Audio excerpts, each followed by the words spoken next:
Welcome back. Another video. Double Dare Extra Large, the Supercharged Pathfinder pickup that started out as a four-door Nissan Pathfinder and was converted into a regular cab, four-wheel drive, 5-speed with a VG33ER out of a 2003 Nissan Xterra.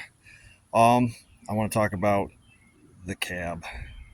The story of this cab is getting more convoluted and crazy. I figured I'd set the record straight for myself and anybody else who was curious about what's going on with this cab and where it came from and what it originally had, what it was originally on, and what's still left that's original to it. Kind of like Bigfoot 1 that had its cab changed how many times, and some of the truck's original, some of the truck is not. So let's dig into it. What's original to this cab, what this truck came with when it was still a two-wheel drive V6 heavy-duty long bed. Really the only things that remain from that era is the cab itself. This is a two-wheel drive VG30i cab, long bed, heavy-duty V6.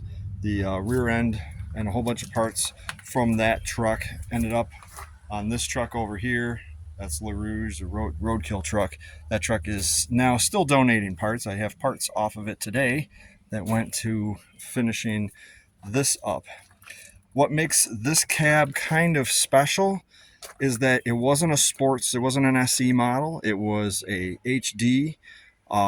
There's remnants of the old tagger here. It's really massively faded. You can see some of the VIN number in here, but it's so faded that if it got stopped, nobody would really be able to read it. So the two-wheel drive cabs and the four-wheel drive cabs are basically the same. The difference is the plate that's underneath the shifter for whether the four-wheel drive or the two-wheel drive, because the four-wheel drive obviously has the extra shifter in there for the transfer case. Other than that, there's some minor changes from 86.5 to 97 in terms of where some hole locations are for drilling, because the harness changed and a lot of stuff changed in that fashion. So those minor changes that are really kind of like, you don't really notice them unless you are swapping from a 86.5 to, like, say, a 95 or a 96, 97 setup. This truck is a combination of 1990, 1992, 1986.5, and 2003, with some 1997 stuff sprinkled in. You'll notice that it has the 1997 or 96, 97 SE 4-cylinder seats, the bucket seats. I found these at the junkyard. I thought they were too good to be scrapped and destroyed, so they're sitting here. They may not stay in this truck because they're so nice that I might end up moving them over into my green truck, but for now they're in there. There's also a 1994 or 95 Pathfinder center console. What really makes this cab unique, what made this trim package unique for this truck, was that it was not, as I said before, it was not an SE, it was not an SE V6, it was just basically a heavy-duty work truck, but I think it was a heavy-duty quote-unquote deluxe. I've only seen this in the SEs, but this truck came with it. Feast your eyes on the full regular cab interior. Now the headliner's gone. I tossed it a long time ago. I was going to do something else and never got to it, and ended up just doing a lot of stickers instead, which I liked better. But the SE, I guess this would be SE trim, perhaps. I'm not sure if that's counted as SE trim, because I don't know. I haven't seen many SE regular cabs in my time, especially around here. I've seen photographs of them, but nothing in person. I've seen SE V6 two-wheel drive trucks in person, but never a regular cab in this area. So yeah, these wasps are just all over this thing today.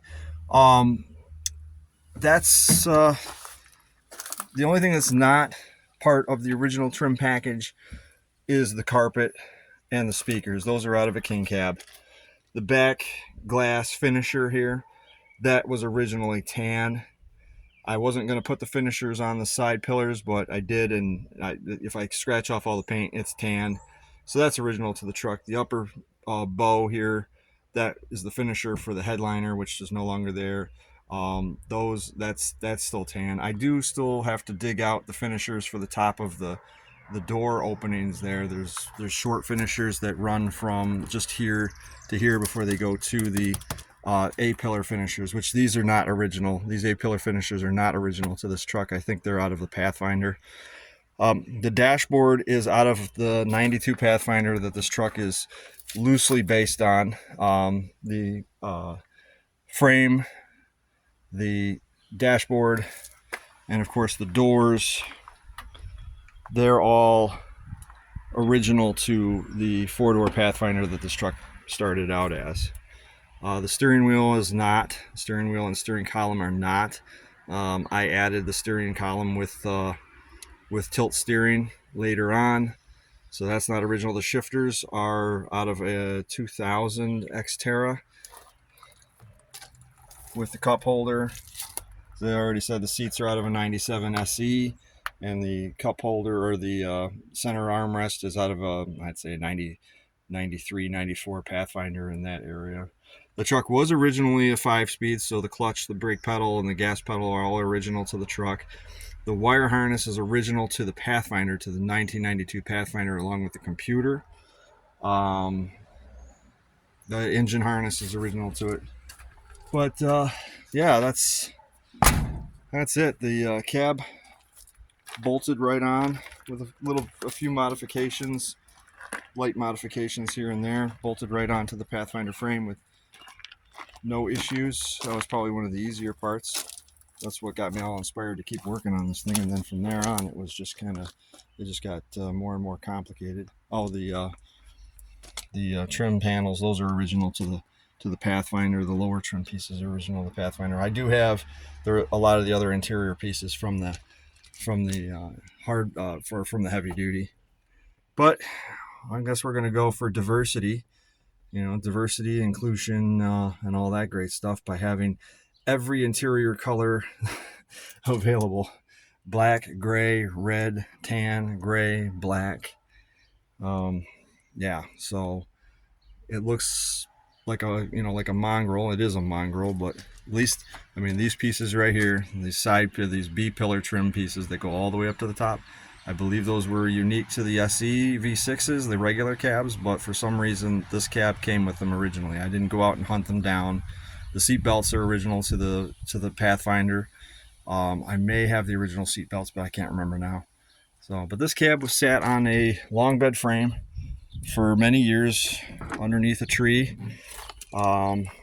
before it was decided that it was time to do something with it. So I sold a lot of pieces off of it. One of the doors was junk. The other door was not great, so I ended up not saving the doors. But in the lower console here, that's out of a Pathfinder. I don't think any of the regular cab trucks came with the lower console. I added that later. That was more of a pain in the butt than you think it is. Oh, yeah, that's about it. So like, share, and subscribe. Let me know what you guys think. I'm trying to build a very interesting hodgepodge of OEM Nissan parts here with a little bit of my own flavor to it. So yeah, keep it loose, keep it fun, and I'll see you guys in a future video. Like, share, and subscribe. See ya.